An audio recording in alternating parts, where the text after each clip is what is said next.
Salut à tous, aujourd'hui nous sommes à Marseille devant la Villa Méditerranée, un lieu idéal pour accueillir les Med Business Day dans le cadre de la semaine économique de la Méditerranée. Et c'est le rendez-vous incontournable pour tous les chefs d'entreprise du bassin méditerranéen. Ils viennent d'Israël, d'Algérie ou encore d'Italie pour parler tourisme, économie ou encore énergie. Alors justement, on va aller rencontrer quelques-uns de ces acteurs. Suivez-moi.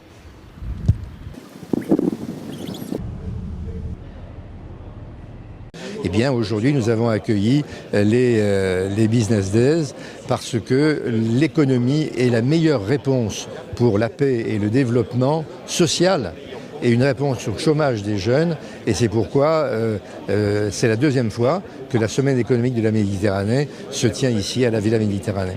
C'est le seul lieu dédié à la Méditerranée du futur en France. Et le gouvernement français est bien décidé à faire de Marseille ce que Madrid a fait de Barcelone, qui a magnifiquement réussi.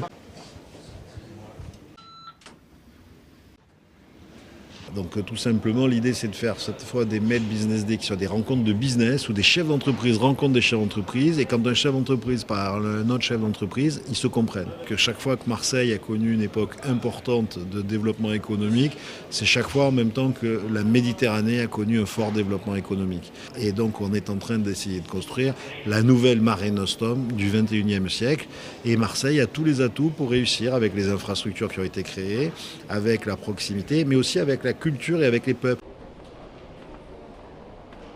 La dernière enquête que nous avons faite montre que 20% des exportateurs déclarent vouloir s'intéresser au bassin méditerranéen et à la rive sud de la Méditerranée. Il y a des difficultés et des opportunités propres à chaque pays. Il faut un visa aux Algériens pour venir en France. Pourquoi ne faudrait-il pas un visa aux Français pour aller en Algérie?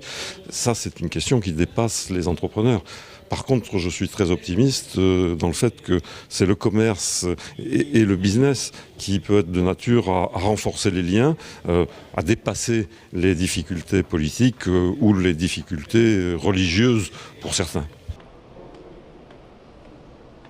Ce genre d'événements sont très intéressants, sont très importants pour pouvoir partager nos valeurs et sur lesquelles nous sommes engagés et surtout parler des chefs d'entreprise et des jeunes chefs d'entreprise, des petites et moyennes entreprises qui ont un rôle très très important au niveau de l'économique.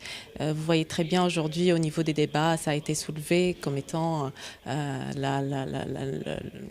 le noyau dur de l'économie, c'est les jeunes, c'est les petites et moyennes entreprises. Donc voilà pourquoi une telle occasion est très importante d'être présent et de représenter ces jeunes-là. Voilà, la première journée des Med Business Day, c'est terminé pour moi. On peut dire que c'est un événement très enrichissant et finalement on voit bien ici que l'avenir est plutôt tourné vers la coopération et vers l'ouverture des pays de la Méditerranée plutôt que vers l'isolement. Allez, à très vite sur City Post.